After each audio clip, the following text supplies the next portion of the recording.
అందరికీ నమస్కారాలు. గౌరవనీయులు జనసేన అధ్యక్షులు మిత్రులు పవన్ కళ్యాణ్ గారు, అదే సందర్భంలో బీజేపీ రాష్ట్ర పార్టీ అధ్యక్షురాలు పురంధేశ్వరి గారు, గౌరవనీయులు అచ్చెన్నాయుడు గారు, ఈ సమావేశానికి విచ్చేసినటువంటి నూతనంగా ఎంపికైనటువంటి ఎన్డీఏ ఎమ్మెల్యే అభ్యర్థులందరికీ పేరు పేరున మనస్ఫూర్తిగా నమస్కారాలు, అభినందనలు, శుభాభినందనలు. అందరూ కూడా మనస్ఫూర్తిగా కంగ్రాచులేషన్స్. అదే సమయంలో మీరందరూ కలిసి నన్ను శాసనసభ నాయకుడిగా, ఎన్డీఏ శాసనసభ నాయకుడిగా ఎన్నుకున్నందుకు మనస్ఫూర్తిగా అందరికీ నమస్కారాలు తెలియజేస్తున్నా, అభినందనలు తెలియజేస్తున్నా, ధన్యవాదాలు. ఇప్పుడే మిత్రులు మాట్లాడారు. నేను కూడా చాలా ఎన్నికలు చూశాను.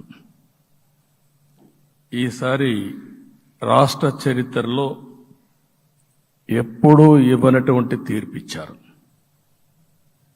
ఈ తీర్పు మళ్ళీ నిలబెట్టుకునే బాధ్యత మనందరిపైన ఉంటుంది. అయితే రాష్ట్రంలో ఉండే 5 కోట్ల ప్రజలందరికీ శిరస్సు వంచి పాదాభివందనం చేస్తున్నా. ఈ రాష్ట్రాన్ని కాపాడుకోవడానికి మీరు చూపించిన చొరవ కోసం అందరం కూడా ఒకటి క్యాంపెయిన్ చేశాం. ప్రజలు గెలవాలి, రాష్ట్రం నిలబడాలి. ప్రజలు గెలిచారు. రాష్ట్రాన్ని నిలబెట్టే బాధ్యత ఇక్కడుండే శాసనసభ్యులపైన, మనందరిపైన ఉంది. ఈ విషయం మనం గుర్తుపెట్టుకోవాల్సిన అవసరం ఉంది. ఒక అరాచక పాలన, ఒక విధ్వంసకర పాలన. మామూలుగా ఇది చూస్తే ఈ కూటమి ఏర్పాటు చేసినప్పుడు కూడా నేను ఎప్పుడూ మర్చిపోలేను. ఇప్పుడే పురంధేశ్వరి గారు చెప్పారు, పవన్ కళ్యాణ్ గారు చెప్పారు.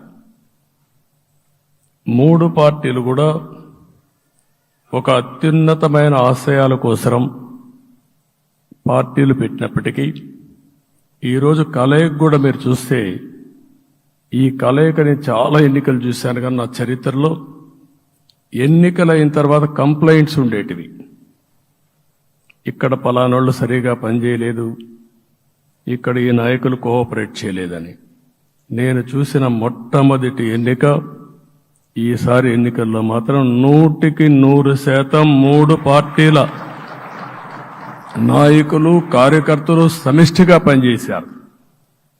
దానికి కారణం మనం ఒకసారి అన్వేషిస్తే, ప్రజలు మనోభావాలకు అనుగుణంగా మన కార్యకర్తలు కూడా ప్రవర్తించే పరిస్థితికి వచ్చారు. రాష్ట్రంలో ఉండే ప్రతి ఒక్క కార్యకర్తని, 3 పార్టీల తరపున ఉండే ప్రతి ఒక్క కార్యకర్తని, నాయకుడిని మనస్ఫూర్తిగా అభినందిస్తున్నా, ధన్యవాదాలు తెలియజేస్తున్నా, కృతజ్ఞతలు తెలియజేస్తున్నా. మేము చాలా వేవ్స్ చూసాం.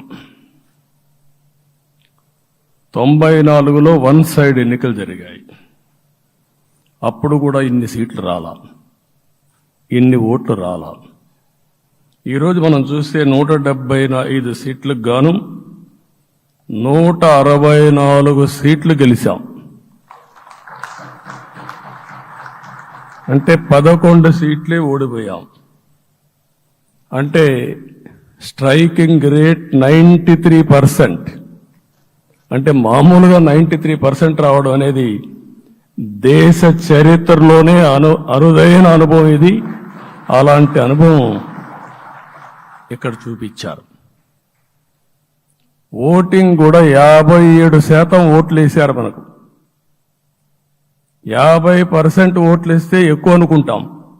అలాంటిది 57% ఆవరేజ్గా ఈ రాష్ట్ర ప్రజానీకం మనల్ని ఆశీర్వదించారంటే మనలో ఎంత బాధ్యత పెరిగిందో మనం ఒక్కసారి గుర్తుపెట్టుకోవాల్సిన అవసరం ఉంది. జిల్లాల వారీగా, పార్లమెంట్ల వారీగా విశ్లేషిస్తే శ్రీకాకుళం క్లీన్ స్వీప్ 7కు 7 గెలిచాం. విజయనగరం అన్నీ గెలిచాం. అరకు 2-3 ఎన్నికల్లో మనం గెలవకుండా ఈసారి ఎన్డీఏ అభ్యర్థులు చూస్తే 7కు 5 గెలిచాం. మన దురదృష్టం పార్లమెంటు పోయింది. అక్కడి నుంచి వైజాగ్ 7కు 7 గెలిచాం. అనకాపల్లి 7కు 7 గెలిచాం. దెన్ తూర్పుగోదావరి, కాకినాడ, అమలాపురం, రాజమండ్రి, నరసాపురం, పక్కన వస్తే ఏలూరు, మచిలీపట్నం, కృష్ణా, గుంటూరు, నరసరావుపేట, బాపట్ల అన్స్టాపబుల్ 7కు 7 గెలిచాం. అక్కడి నుంచి ఒంగోలులో బ్రేక్ పడింది, ఒక 2 సీట్లు పోయినాయి. అక్కడి నుంచి నెల్లూరు 7కు 7 గెలిచాం. తిరుపతి 7కు 7 గెలిచాం. కానీ దురదృష్టం పార్లమెంటు పోగొట్టుకున్నాం. చిత్తూరు ఎప్పుడు ఇన్ని సీట్లు గెలవాలి, 7కు 7 గెలిచాం. అక్కడి నుంచి రాజంపేటలో 7కు 4 గెలిచాం. 3 సీట్లు పోగొట్టుకున్నాం, పార్లమెంటు పోయింది. అక్కడి నుంచి మీరు చూస్తే చరిత్రలో ఎప్పుడూ గెలవని విధంగా కడపలో 7కు 5 గెలిచాం మనం. ఆ తర్వాత అనంతపురకు వస్తే క్లీన్ స్వీప్ 7కు 7 గెలిచాం. హిందూపూర్లో 7కు 7 గెలిచాం. నంద్యాల ఎప్పుడూ ఊహించని విధంగా 7కు 7 గెలిచాం. ఆ తర్వాత కర్నూలుకు వస్తే 7కు 5 గెలిచాం. నేను ఈ 11 మందిని కూడా అదే మారిగా జనసేన మిత్రులు పవన్ కళ్యాణ్ గారు 21 సీట్లు తీసుకొని 21 గెలిచాడు.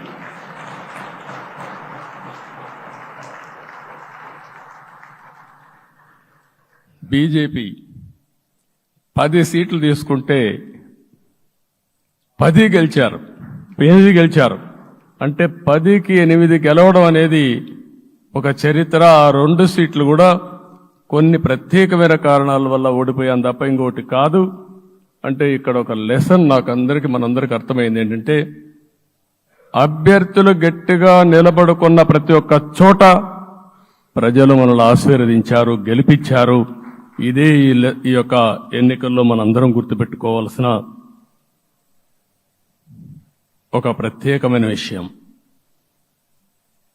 నేను చాలాసార్లు ఎన్నికలైన తర్వాత సమీక్షలు చేసుకున్నాం, కానీ ఇలాంటి విజయం, ఎలాంటి సాటిస్ఫాక్షన్ ఎప్పుడూ లేదు. దీనికి కారణం ప్రజలు మన మీద నమ్మకం పెట్టుకున్నారు. పార్లమెంట్ ఎన్నికల్లో కాదు, అసెంబ్లీ ఎన్నికల్లో చూస్తే 95,000 ఓట్ల మెజారిటీతో గెలిపించారు. గాజువాక 95,000 ఓట్ల మెజార్టీతో గెలిపించారు. ఈ విషయాలు నేను పవన్ కళ్యాణ్ గారు ఢిల్లీకి వెళ్ళినప్పుడు, పురంధేశ్వరి గారు వచ్చినప్పుడు, ఈ రాష్ట్రంలో ఇచ్చిన మ్యాండేట్ వల్ల ఢిల్లీలో మమ్మల్ని అందరూ గౌరవించే పరిస్థితికి వచ్చారు. మీ గెలుపు వల్ల ఈరోజు ఆంధ్రప్రదేశ్ రాష్ట్ర ప్రతిష్ట పెరిగింది, గౌరవం పెరిగింది. మనకు కూడా గౌరవం పెంచుకునే పరిస్థితికి వచ్చాం. అయితే ఇక్కడ ఒక విషయం మనం గుర్తుపెట్టుకోవాల్సింది, ఎంపిక చేసినప్పుడు అన్ని విషయాలు మేము కూలంకుషంగా ఆలోచించాం. ఏ సీటు ఏ అభ్యర్థులు ఏ పార్టీ తీసుకుంటే గెలుస్తారో ఆలోచించాం. ఒకసారి అవి నేను చాలాసార్లు చూసినప్పుడు సీట్ల ఎంపికలో చాలా సమస్యలు వచ్చేటివి. మొట్టమొదటిసారిగా మొన్న ఎంపికల్లో కూడా చిన్న చిన్న సమస్యలు తప్ప ఎక్కడ పెద్ద సమస్యలు రాలేదు. అంటే మేమందరం కూడా ఒకటి ఆలోచించాం, గెలిపే ధ్యేయంగా పనిచేయాలి. కాబట్టి ఏ సీట్లో ఎవరు సీట్ ఇస్తే వాళ్ళు గెలుస్తారో ఆ సీట్లే ఇచ్చాం. అదే సమయంలో సీట్లు ఇచ్చిన తర్వాత ప్రతి ఒక్కరూ గౌరవించి గెలిపించే బాధ్యతకు వచ్చారు. ఇంకొక పక్కన ఈరోజు మిమ్మల్ని అందరినీ ఇప్పుడే పవన్ కళ్యాణ్ గారు చెప్పినట్టు వారి యొక్క సమయ స్ఫూర్తిని నేను ఎప్పుడూ మర్చిపోలేను.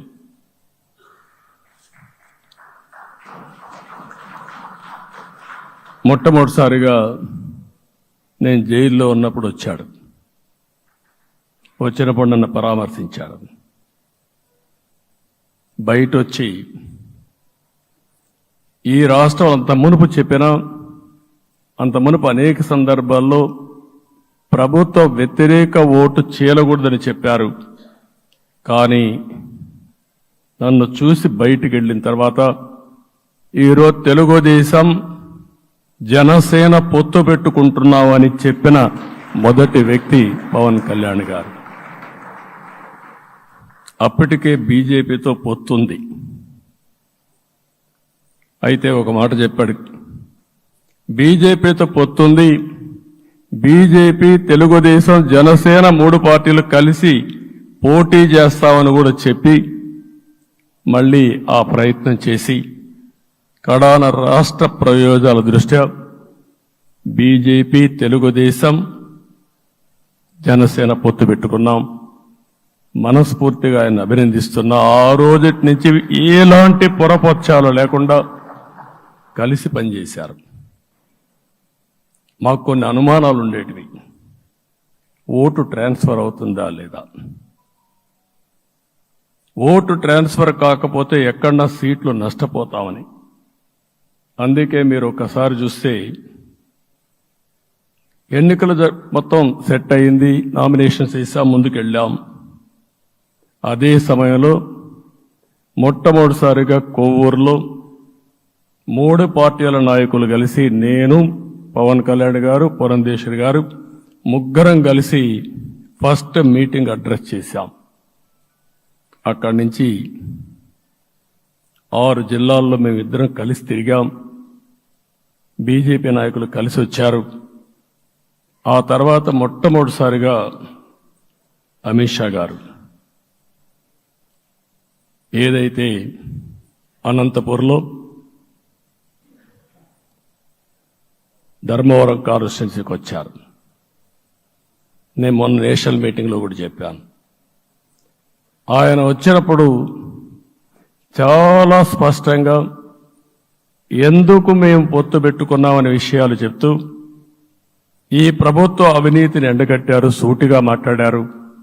ఆ ఒక్క మీటింగ్తో రాష్ట్రం మొత్తం ఒక నమ్మకం వచ్చింది. బీజేపీ కూడా పూర్తిగా ఈ కూటమిని సపోర్ట్ చేస్తున్నారనే కాకుండా ఈ రాష్ట్రానికి ఏ అవసరం ఉందో చెప్పగలిగారు. అది అయిన తర్వాత ప్రధానమంత్రి గారు వచ్చారు. మొట్టమొదటి మీటింగ్ మీరు చూస్తే ఇక్కడనే రాజమండ్రిలో పెట్టారు. రాజమండ్రిలో స్పష్టత ఇచ్చారు, దేని అనకాపల్లిలో స్పష్టత ఇచ్చారు. తర్వాత రాజంపేటలో మాట్లాడుతూ చాలా క్లియర్గా చెప్పారు. ఇదే విజయవాడకు వచ్చినప్పుడు రోడ్ షో పెడితే నా జీవితంలో ఎప్పుడూ చూడలేదు, ప్రధానమంత్రి గారు కూడా అదే చెప్పారు, బ్రహ్మాండమైన రోడ్ షో విజయవాడలో జరిగిందని ప్రధానమంత్రి గారు కూడా అభినందించే పరిస్థితికి వచ్చారు. ఇవన్నీ కలయికే మన విజయం. ఈ విషయం మనం గుర్తుపెట్టుకోవాల్సిన అవసరం ఉంది. మీరు కష్టపడ్డారు. నేను చాలా ఎన్నికల్లో చూశాను. అందరూ అభ్యర్థులు కూడా ఈ ఎన్నికల్లో కష్టపడిన విధానం కానీ ఇంత కష్టం నేను ఎప్పుడూ చూడలేదు. ఒక్క మాటలో చెప్పాలంటే ప్రతి ఒక్కరూ మనసు పెట్టి పనిచేశారు. అందుకే ఈ గెలుపు వచ్చిందని చెప్పి కూడా నేను మీకు తెలియజేస్తున్నా. మీ అందరి సహకారంతో రేపు ప్రమాణ స్వీకారం చేస్తున్నాను. దానికి మీ అందరికీ ధన్యవాదాలు. రేపు ప్రమాణ స్వీకారానికి నరేంద్ర మోడీ గారు ప్రధానమంత్రిగా వారు వస్తున్నారు. అదే మరిగా ఎన్డీఏ నాయకులు వస్తున్నారు. ఇది ఒక అరుదైన అనుభవం. అంటే నేను 4వసారి ముఖ్యమంత్రిగా ప్రమాణ స్వీకారం చేస్తున్నాను కానీ ఈసారి దీనికి ఉండే ప్రాధాన్యత, ప్రజలు మన మీద పెట్టుకున్న నమ్మకం, నష్టపోయారు, ఇబ్బందులు పడ్డారు, మన మీద హోప్ పెట్టుకున్నారు. తిరిగి నేను ఒక్కడినే చేసే కార్యక్రమం కాదు. అందరం సమిష్టిగా మళ్లీ ప్రజలకు రుణం తీర్చుకునే సమయం ఆసన్నమైంది. దానికి ఈ రాష్ట్రానికి పూర్తిగా కేంద్ర సహకారం అవసరం. నిన్న పోయినప్పుడు కూడా నేను చాలా స్పష్టంగా కేంద్ర నాయకత్వాన్ని కోరాను. అటు అమిత్ షా గారిని, అదే మరి ప్రధానమంత్రి గారిని అందరినీ కోరాం. పూర్తిగా సహకరిస్తామని వారు హామీ ఇచ్చారు. దానికి మనందరి తరపున కేంద్రంలో ఉండే ప్రధానమంత్రి నరేంద్ర మోడీ గారిని, అదే మరి అమిత్ షా గారిని, కేంద్ర నాయకత్వాన్ని, అదే మరిగా బీజేపీ దేశ అధ్యక్షుడైనటువంటి నేషనల్ ప్రెసిడెంట్ గారి నడ్డా గారిని మనస్ఫూర్తిగా అభినందిస్తున్నానని చెప్పి కూడా నేను మీకు తెలియజేస్తున్నాను. ఈరోజు 40 సంవత్సరాలుగా రాజకీయాల్లో ఉన్నాను. నేను ఎప్పుడు కూడా రాగద్వేషాలకు అతీతంగా రాజ్యాంగంలో ఏదైతే మనం ప్రమాణం చేస్తామో రాజ్యాంగాన్ని అనుసరించి అదే విధంగా పనిచేశాను. మళ్ళీ ఈరోజు మీ అందరికీ హామీ ఇస్తున్నాం. నాకు అలవాటు ప్రజల కోసం కష్టపడడం, అవిశ్రాంతంగా పనిచేయడం, పోరాటాలు మాత్రమే నాకు తెలుసు. ప్రజాహితం మాత్రం తెలుసు. తప్పకుండా దాన్ని నిలబెట్టుకుంటా.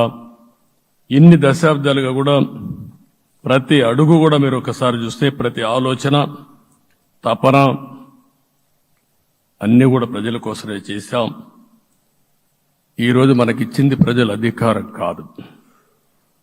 ఇది ఒక పవిత్రమైన అత్యున్నతమైన బాధ్యత మనకు అప్పచెప్పారు. ఈ విషయం అనుక్షణం ప్రతి ఒక్కరూ మనం గుర్తుపెట్టుకోవాల్సిన అవసరం ఉంది. నేను 14 సంవత్సరాలు దగ్గర ముఖ్యమంత్రిగా ఉన్నాను. 15 సంవత్సరాలు ప్రతిపక్ష నాయకుడిగా పనిచేశాను. ఎన్నో సవాళ్లు చూశాను, ఎన్నో సంక్షోభాలు చూశాను. ప్రతి ఒక్క సంక్షోభాన్ని ఒక అవకాశంగా మలుచుకుని ముందుకు పోయాం. ఈరోజు కూడా మీకు అందరికీ ఈరోజు రాష్ట్రంలో మనం చూస్తే చాలా సమస్యలున్నాయి. నా అనుభవాన్ని మొత్తం తీసుకుని పూర్తిగా మీ అందరి సహకారంతో, మిత్రులు పవన్ కళ్యాణ్ గారి సహకారంతో పేద ప్రజల జీవితాలను మార్చడానికి మనం నిత్యం ఆలోచిద్దాం. అది చేసి మన నిజాయితీని, మన కృతజ్ఞతని ప్రజలకు తెలియజేద్దాం. అందుకని ఇంకొక పక్క మీరు ఆలోచిస్తే రాష్ట్రం పూర్తిగా శిథిలమైపోయింది. దెబ్బతినని వర్గం అంటూ లేదు.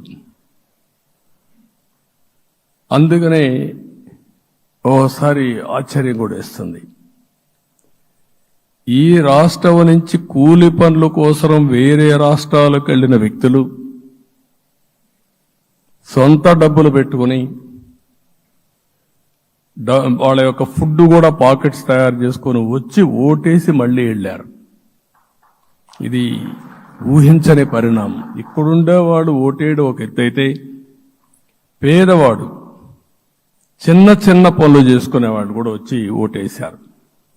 ఎక్కడో అమెరికా, ఆస్ట్రేలియా, ఆఫ్రికా విదేశాల్లో ఉండే ఎన్ఆర్ఐస్ అయితే లక్షల రూపాయలు ఖర్చు పెట్టుకొని వచ్చి పనిచేశారు. లక్షల రూపాయలు ఖర్చు పెట్టుకొని వచ్చి మనకు ఓటేశారు. నా జీవితంలో ఎన్నోసార్లు ఎన్నికలు చూశాను, కానీ ఈసారి ఒక బాధ్యతతో ఓటర్స్ ప్రవర్తించిన తీరు శాశ్వతంగా తెలుగు జాతి చరిత్రలో మిగిలిపోతుంది. అది ఈరోజు జరిగిన విషయం మనం గుర్తుపెట్టుకోవాలి. మనందరం ఒకటే గుర్తుపెట్టుకోవాల్సిన అవసరం ఉంది. ఏ అహంకారంతో విర్రవీగిపోయారో ఆ అహంకారం కూలిపోయింది. ఎన్నోసార్లు మనం చెప్పాం, ఏ వ్యక్తికి పదవొస్తే వినయం కూడా అవసరం. పదవొచ్చిందని విర్రవీగిపోయి రేపనేది లేకుండా ఉంటుందనుకుంటే మాత్రం ఇదే జరిగే పరిస్థితి వస్తుంది. అయితే మీ అందరిని నేను కోరేది ఒకటే, ఇవన్నీ ఒక కేస్ స్టడీగా మీరందరం స్టడీ చేసుకోవాల్సిన అవసరం ఉంది. ప్రజలు బూతులు మాట్లాడే నేతల్ని, అరాచక శక్తుల్ని, అవినీతి పరుల్ని చూశారు. పాలకులంటే ఎలా ఉండాలో చూశారు. ఈ 5 సంవత్సరాల్లో పాలకుడు ఎలాంటి వాడు వచ్చి అర్హత లేని వ్యక్తి ఏ విధంగా ఉన్నాడో చూశారంటే, ఈరోజు ఇచ్చిన తీర్పు ఈ 5 ఏళ్లు పరిపాలించినటువంటి వ్యక్తి యొక్క ప్రవర్తన చూసిన తర్వాత ఇలాంటి వ్యక్తి పాలనకు పనికిరాడనే ఉద్దేశంతో ఓట్లు చేసే పరిస్థితికి వచ్చారు. ఇది నా ఉద్దేశ ప్రకారం ఒక కేస్ స్టడీ అవుతుంది మనందరం కానీ జాగ్రత్తగా ఆలోచిస్తే. కానీ మనం కూడా అదే విధంగా కక్ష తీర్చుకోవాలి అని కానీ మనం ముందుకు పోతే మనకు కూడా సమస్య వస్తుంది. అదే సమయంలో ఒకటే చెప్తున్నా, తప్పు చేసిన వాడిని క్షమించి పూర్తిగా వదిలిపెడితే కూడా మళ్ళా అలవాటుగా మారుతుంది. తప్పు చేసిన వాళ్లకు శిక్ష పడవలసిన అవసరం ఉంది, చట్టపరంగా శిక్షించాల్సిన అవసరం ఉంది. అదే సమయంలో విధ్వంస రాజకీయాలు, కక్షా రాజకీయాలు కాకుండా ఇవన్నిటిని ప్రక్షాళన చేయాల్సిన అవసరం ఉందని చెప్పి కూడా నేను మీకు తెలియజేస్తున్నా. ఇంకొక పక్క 5 ఏళ్లలో ఎన్నో సంవత్సరాలు చూశాను కానీ కార్యకర్తలపైన దాడులు, హింసా రాజకీయాలు, అక్రమ కేసులు, వేధింపులు, కడాన సోషల్ యాక్టివిస్టులు కూడా ఇష్టానుసారంగా కేసులు పెట్టి హెరాస్ చేస్తే నిద్రపోకుండా వాళ్ళు కాపాడుకున్నాం. ఇంకొక పక్కన అన్ని పార్టీలకు 3 పార్టీలకు అనుభవం ఉంది. ఈరోజు మీరు చూస్తే ప్రాణాలు తీస్తూ అరాచకంగా ప్రవర్తిస్తూ తెలుగుదేశం పార్టీలో ఒక ఉదాహరణ చూసినప్పుడు అన్ని పార్టీలకు వర్తిస్తుంది.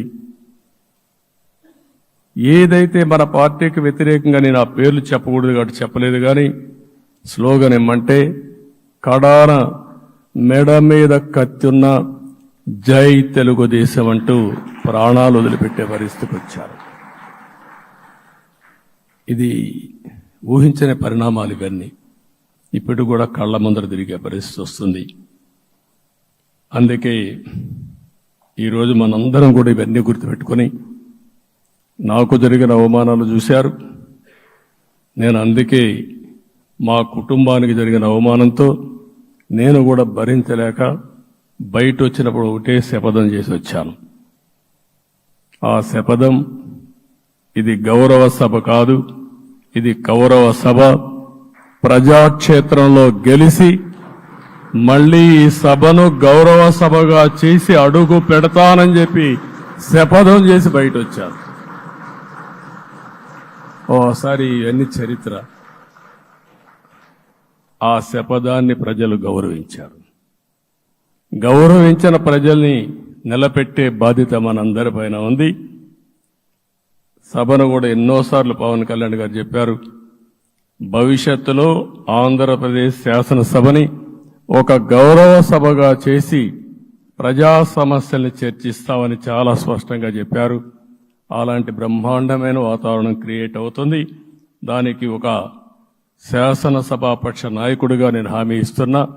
మళ్లీ ఈ సభను గౌరవ సభగా, ఈరోజు మన పరిపాలన ప్రజా పరిపాలన, ప్రజా ప్రభుత్వంగా మనం ముందుకు పోవాల్సిన అవసరం ఉంది. ముందుకు పోతామని చెప్పి కూడా నేను మీకు తెలియజేస్తున్నా.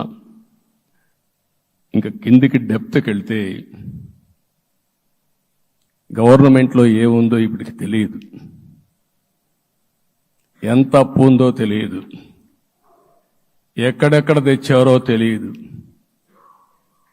ఇవన్నీ కూడా డెప్త్కి వెళ్ళినప్పుడు ఎన్ని లక్షల కోట్ల అప్పు ఉంది, ఏదేది తాకట్టు పెట్టారు, ఆర్థిక వ్యవస్థ ఏ విధంగా చిన్నాభిన్నం అయిపోయింది, ఇవన్నీ కూడా అధ్యయనం చేసుకోవాల్సిన అవసరం ఉంది. ఇరిగేషన్ రంగాన్ని పూర్తిగా నిర్వీర్యం చేశారు. రాష్ట్రానికి అతి ముఖ్యమైన ప్రాజెక్టు పోలవరం. కేంద్రం క్లియర్గా పోలవరానికి సహకరించారు. నాకు ఇప్పుడు కూడా జ్ఞాపకం ఉంది, 2014 కంటే ముందు నేను ముఖ్యమంత్రి అయ్యాను, ఎంపికయ్యాను, ఢిల్లీకి వెళ్ళాను, ఢిల్లీకి వెళ్ళినప్పుడు 7 మండలాలు తెలంగాణలో ఉన్నాయి. పోలవరం ముంపుకు గురి అయ్యే 7 మండలాలు తెలంగాణలో ఉన్నాయి. ఆ 7 మండలాలు అక్కడుంటే జూన్ 2వ తారీఖున నోటిఫికేషన్ వస్తే ఆ తర్వాత తెలంగాణ అనుమతి ఉంటే తప్ప, పునరావాసానికి ఒప్పుకుంటే తప్ప మనం పోలవరం కట్టే పరిస్థితి లేదు. ఆ రోజు రాజ్నాథ్ సింగ్ గారు పార్టీ అధ్యక్షుడు. అదే మాదిరిగా ఆ రోజు వెంకయ్యనాయుడు గారు కూడా యాక్టివ్గా ఉన్నారు. నేను ఒకటే కోరాను, ప్రజలు నన్ను ఎంపిక చేసుకున్నారు, ఇక్కడ మనం ఎన్డీఏ వచ్చింది, ఈ ప్రాజెక్టు పూర్తి కావాలంటే ఆ 7 మండలాలు ఆంధ్రప్రదేశ్ రాష్ట్రానికి ఇస్తే తప్ప పూర్తి కాదు. మీరు 7 మండలాలు ఇవ్వకపోతే నేను ప్రమాణ స్వీకారం చేయను, నాకు ఈ పదవి వద్దని ఆ రోజు చాలా స్పష్టంగా చెప్పాను. ఇది ఎప్పుడు కూడా చరిత్రలో ఎప్పుడు జరగని విషయం. ఆ రోజు ప్రధానమంత్రి గారు నరేంద్ర మోడీ గారు ఇవన్నీ ఆలోచించి ఫస్ట్ క్యాబినెట్ మీటింగ్లో పెట్టి ఒక ఆర్డినెన్స్ ఇచ్చి ఆ 7 మండలాలు ఆంధ్రప్రదేశ్కి ఇచ్చి తర్వాత పార్లమెంట్ సమావేశాలు పెట్టుకున్నారంటే అది ఒక చరిత్ర.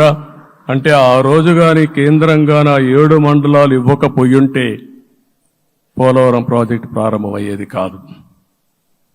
అన్ని కష్టాలు పడి మళ్లీ డబ్బులన్నీ కోర్టులో ఉండే కేసులన్నీ విత్డ్రా చేయించి అన్నీ చేయించాం.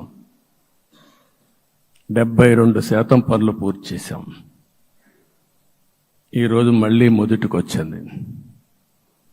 డయాఫామ్ వాల్ పూర్తిగా కొట్టుకొని పోయే పరిస్థితికి వచ్చింది, డ్యామేజ్కి అయ్యే పరిస్థితి వచ్చింది, ఎక్కడుందో తెలియని పరిస్థితి. మళ్లీ కేంద్ర సహకారంతో రాష్ట్రానికి అతి ముఖ్యమైన ప్రాజెక్టు పోలవరం, దీన్ని పూర్తి చేసే బాధ్యత, దీన్ని పూర్తి చేసి నదుల అనుసంధానం చేసి మన అందరం ప్రతి ఒక్క ఎకరాకు నీళ్లు ఇవ్వగలిగితే దానికంటే బ్రహ్మాండమైన కార్యక్రమం ఏమీ ఉండదు.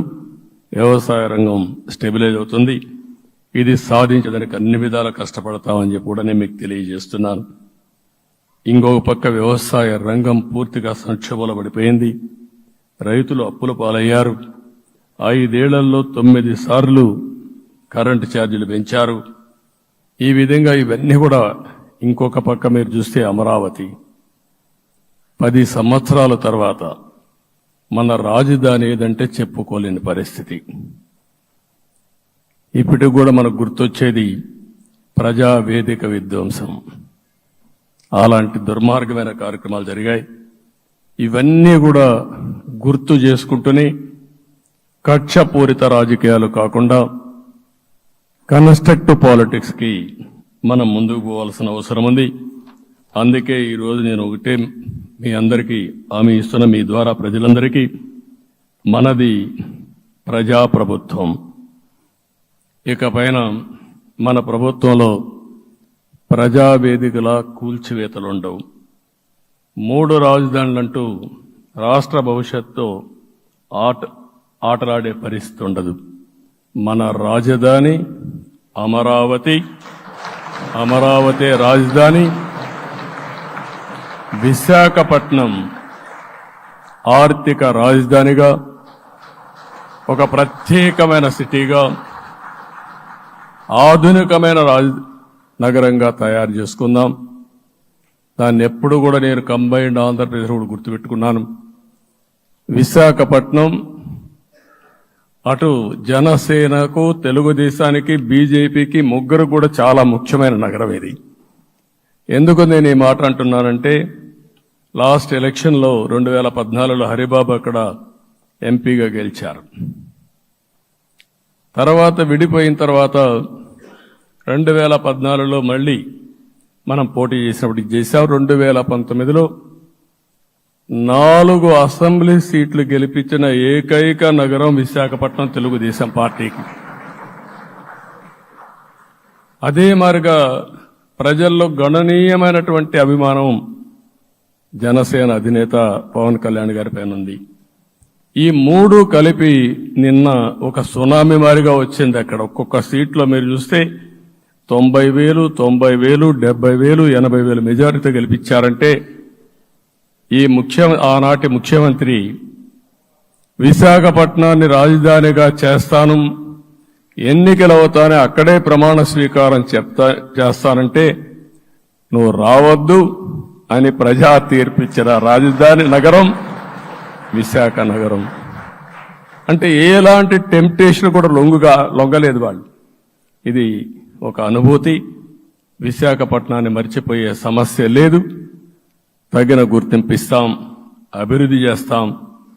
ఇంకొక పక్క కర్నూలుని కూడా ఇదే మారిగా చెప్పి కర్నూలుని జ్యుడిషియల్ క్యాపిటల్గా చేస్తామని కడాని ఏమీ చేయకుండా వదిలిపెట్టినటువంటి వ్యక్తి. ఈరోజు మీరు ఒక్కసారి గుర్తుపెట్టుకోవాల్సింది, నేను చాలా ఎన్నికలు చూశాను కానీ రాయలసీమలో వన్ సైడ్ ఎన్నికలు జరిగాయి. బ్రహ్మాండంగా ఓట్లేశారు. ఓట్లేయడమే కాదు, ఊహించినటువంటి మెజార్టీస్ ఇచ్చారు. ఇది నేను కొంచెం భయపడ్డాను బిగినింగ్లో, కానీ ఊపు చూసిన తర్వాత మాత్రం అనిపించింది అందరూ ఎక్స్పెక్ట్ చేశారు రాయలసీమలో కొంచెం ఇబ్బంది ఉంటుందని. అలాంటి రాయలసీమ తిరుగుబాటు చేసే పరిస్థితికి వచ్చింది. దానికి కూడా మనందరి మీద బాధ్యత ఉంది. కర్నూలుని అన్ని విధాలా అభివృద్ధి చేసే బాధ్యత Telugu Desam party, Janasena, BJP, NDA కూటమి తీసుకుంటామని కూడా హామీ ఇస్తున్నాను. ఈ 3 సిటీలే కాకుండా మొత్తం అన్ని జిల్లాల్ని సమభావంతో ఆలోచించి మనం ముందుకెళ్దాం. ఇంకొక పక్క మనలో ఏ కోశాన కూడా అహంకారం ఉండకూడదు, అరాచకం అనేది ఎక్కడా కనిపించకూడదు. ఈ రాష్ట్రంలో అశాంతికి చోటు అనేది లేకుండా ముందుకు పోవాల్సిన అవసరం ఉంది. రాష్ట్ర ప్రజలందరికీ హామీ ఇస్తున్నా, సీఎం వస్తున్నాడంటే చెట్లు కొట్టేయడం, లేకపోతే రోడ్లు మూసేయడం, షాపులు బంద్ చేయడం, పరదాలు కట్టుకోవడం అవన్నీ ఉండవు. సీఎం కూడా ఒక మామూలు మనిషిగానే వస్తా, అందరితో కలిసి ఉంటాం. నేను సీఎంగా ఉన్నా మా మిత్రుడు పవన్ కళ్యాణ్ గారు ఏ హోదాలో ఉన్నది కూడా రేపు అనౌన్స్ చేసుకుంటాం. మేమందరం కూడా సామాన్యమైన వ్యక్తులుగానే వస్తాం మీ దగ్గరికి, మీలో ఒక వ్యక్తిగా ఉంటాం. మాకు హోదా సేవ కోసరం తప్ప పెత్తనం కోసరం కాదు. ఆ విషయం ప్రజలందరికీ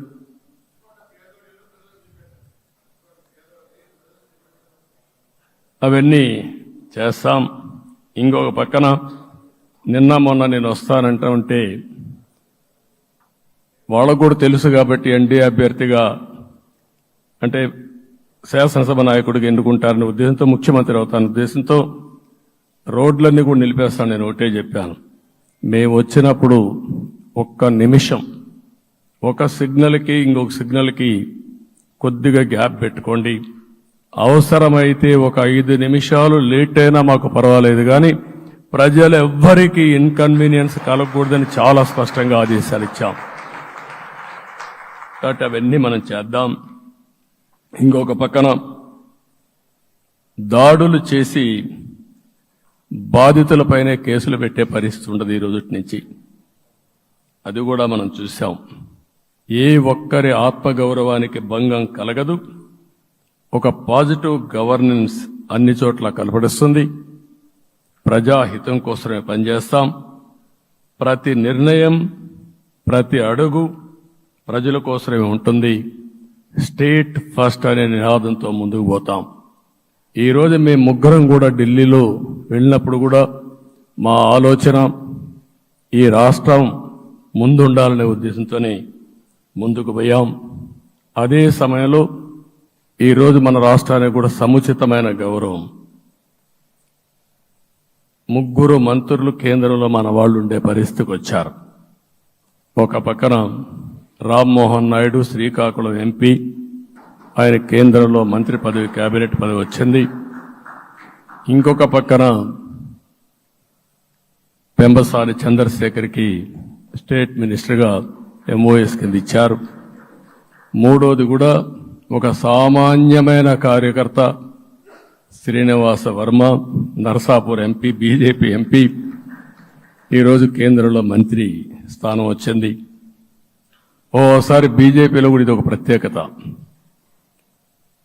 ఆయన ఎంపీ ఇచ్చినప్పుడు నాకే ఆశ్చర్యం వేసింది. ఒక మామూలు వ్యక్తి ఎంపీ ఇచ్చారు. అప్పుడు ఆలోచించినప్పుడు నేను ఫస్ట్ మీటింగ్ పోతే వచ్చాడు. వచ్చినప్పుడు నేను ఎంక్వైరీ చేస్తే ఆయన స్ట్రాంగ్గా పార్టీ కోసం పనిచేశాడు. ఒక పార్టీ కార్యకర్తను గుర్తించిన పార్టీ భారతీయ జనతా పార్టీ. అది కూడా తెలుగుదేశంలో కూడా చేస్తున్నాం, జనసేనలో కూడా చేస్తున్నాం. వారి యొక్క ప్రత్యేకత. ఈరోజు నిన్న కూడా మనం అందరం చూస్తే మోదీ గారు మొన్నే మీటింగ్ అయినప్పుడు చూశాం, ఆయన స్పీచ్ను కూడా చూశాం. నేను కూడా చాలా స్పష్టంగా చెప్పాను, 10 సంవత్సరాల మోడీ గారి పరిపాలన దేశ ప్రతిష్ట పెంచింది. ప్రపంచంలోనే భారతీయులకు గుర్తింపు వచ్చింది. 11వ స్థానంలో ఉన్న ఆర్థిక వ్యవస్థ ఈరోజు 5వ స్థానానికి తీసుకొచ్చారు. ఇంకొక పక్కన ఎన్డీఏ 3.0 ఈ పరిపాలన 5 ఏళ్లలో 5వ స్థానం నుంచి 3వ ఆర్థిక అతిపెద్ద దేశంగా భారతదేశం ఎమర్జి కాబోతుంది. ఇది మన దేశానికి గర్వకారణం. ఇంకొక పక్కన ఆయన కల వికసిత్ భారత్ 2047, మనందరి కల వికసిత్ ఆంధ్రప్రదేశ్. ఇది మనందరం ఒక కలగా పెట్టుకొని ముందుకు పోవాల్సిన అవసరం ఉంది. అదే సమయంలో మనందరి ఆలోచన పేదరికం లేని సమాజం, zero poverty nation, zero poverty state, zero poverty నియోజకవర్గం. ఇది ఎన్టీ రామారావు గారి కళ. ఆయన చాలాసార్లు, నేను మొన్న కూడా చెప్పాను, ఒకప్పుడు కమ్యూనిజం, క్యాపిటలిజం, సోషలిజం,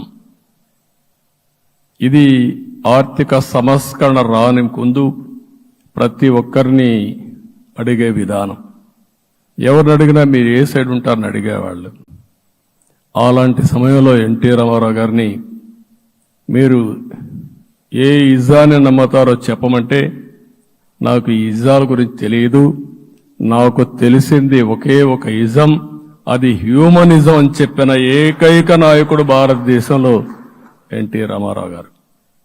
ఆయన ఆ రోజు చెప్పింది పేదరికం లేని సమాజాన్ని సృష్టించాలని, పేదవాళ్లే దేవుళ్ళు, సమాజమే దేవాలయం అని చెప్పిన వ్యక్తి. ఆ కళని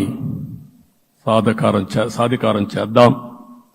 అదే నేను నిన్న చెప్పినప్పుడు కూడా, ఈ దేశం అభివృద్ధి కావడంలో ఎలాంటి అనుమానం లేదు. కానీ ఆ అభివృద్ధి ఫలితాలు పేదవాళ్లకు తీసుకుపోవడంలో కాన్షియస్ ప్రజా నిర్ణయాలు తీసుకోవాలి, పబ్లిక్ పాలసీ తీసుకోవాలి. దానికి మన రాష్ట్రం నాంది పలికి కేంద్రానికి కూడా ఒక ఆదర్శంగా మనం నిరూపించుకుందాం. దానికి మీరందరూ కూడా మీ స్థాయిల్లో మీరు చేయాల్సిందిగా నేను కోరుకుంటూ, ఈరోజు ప్రజలందరికీ విజ్ఞప్తి చేస్తున్నాం. మీరు ఓట్లేశారు, మమ్మల్ని గెలిపించారు, మీరు గెలిచారు, మీ పని అయిపోలేదు. కానీ మమ్మల్ని అనునిత్యం ఆశీర్వదించుతూ నడిపించే బాధ్యత ప్రజల్ని తీసుకోమని పూర్తిగా కోరుకుంటున్నాం. ప్రజాస్వామ్యంలో ఎప్పుడు కూడా ఓట్లేసి బాధ్యత లేకుండా ఉండేవాళ్ళు, కావాల్సింది అడిగేవాళ్ళు. నిన్న ఎన్నికల్లో చాలా మందిని చూశాను. ఫస్ట్ టైం పోలింగ్ ప్రారంభం అవుతానే అరాకొర వచ్చేవాళ్ళు. పోలింగ్ స్టేషన్లో కూడా మనుషులు ఉండేవాళ్ళు కాదు.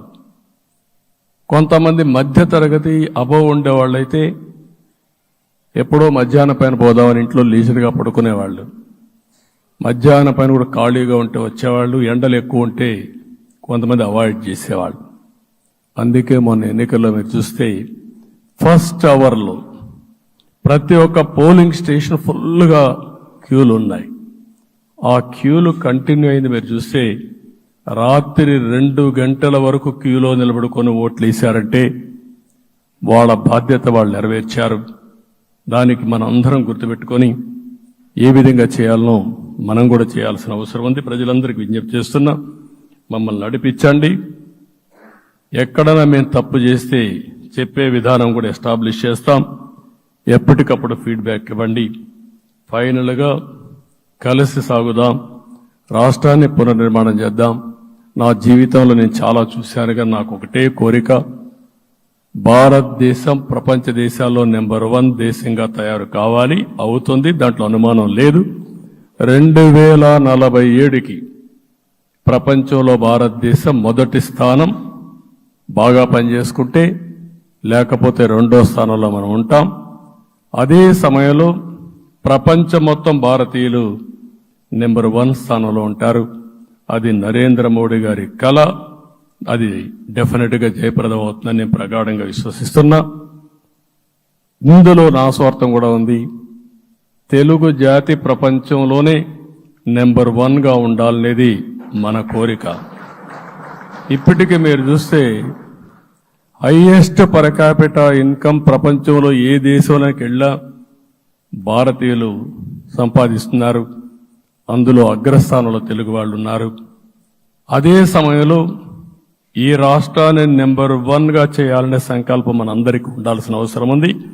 ఇది అసాధ్యం కాదు.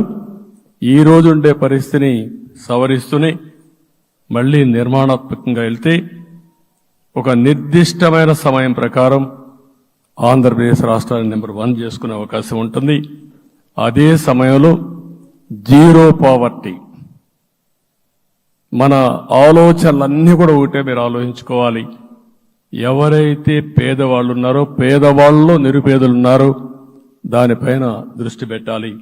దీనికి కూడా ఒక కార్యక్రమాన్ని మనం తీసుకుంటా అని చెప్పి తెలియజేసుకుంటూ, మరొకసారి ఇది ఒక అరుదైన అనుభవం, నా జీవితంలో మరిచిపోలేనటువంటి ఘట్టం. దీనికి మిమ్మల్ని అందరినీ ఎన్డీఏ అభ్యర్థిగా ముఖ్యమంత్రిగా నన్ను ఎంపిక చేసిన ఎన్డీఏ ఎమ్మెల్యేలందరినీ పేరు పేరున మనస్ఫూర్తిగా అభినందిస్తూ, మరొకసారి బాధ్యత ఈ రోజు నుంచి ఇంకా ఎక్కువైంది. నిన్నటి వరకు ఈ రాష్ట్రంలో ప్రతి ఒక్కరికి నిద్ర లేని రాత్రులే, నా ఒక్కడికే కాదు. ఇప్పుడు తలుసుకుంటే ఓసారి బాధేస్తుంది. ఆ బాధపడిన రోజులు చూసుకుంటే, ఒక వ్యక్తిని జైల్లో పెట్టినప్పుడు నాకు 40 రోజుల నుంచి 90 రోజులు 100 రోజులు పట్టేది మళ్ళా బయట తేవాలంటే. మళ్ళా జైల్లో ఏం చేస్తారో తెలియదు. అక్కడి నుంచి ఇంకా ప్రెషర్ మౌంటప్ చేసుకుంటూ వచ్చాం.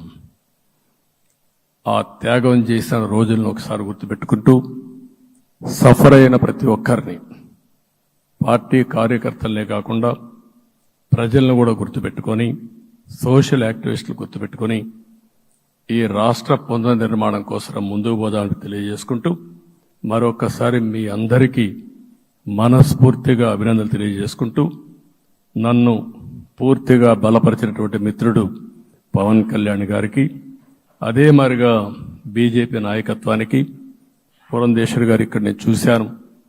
మేమిద్దరం, వారు ఎంపీ అభ్యర్థిగా ఉన్నప్పటికీ ఎప్పుడో కంప్లైంట్ చేసినా లేకుంటే కోఆర్డినేషన్ ప్రాబ్లం వచ్చినా ఇమీడియట్గా స్పందించి వారు కూడా కోఆర్డినేట్ చేశారు. అందరూ కూడా ఎక్కడా పొరపచ్చాలు లేకుండా మనస్ఫూర్తిగా చేశాం కాబట్టి ఈ గెలుపు సాధ్యమైంది. ఈ గెలుపుకు సహకరించిన ప్రతి ఒక్క నాయకుడికి, ప్రతి ఒక్క పార్టీకి, ప్రతి ఒక్క కార్యకర్తకి, ప్రజలందరికీ కూడా పేరు పేరున మనస్ఫూర్తిగా నమస్కారాలు తెలియజేసుకుంటూ మీ అందరి దగ్గర సెలవు తీసుకుంటున్నాను. జై హింద్, జై హింద్.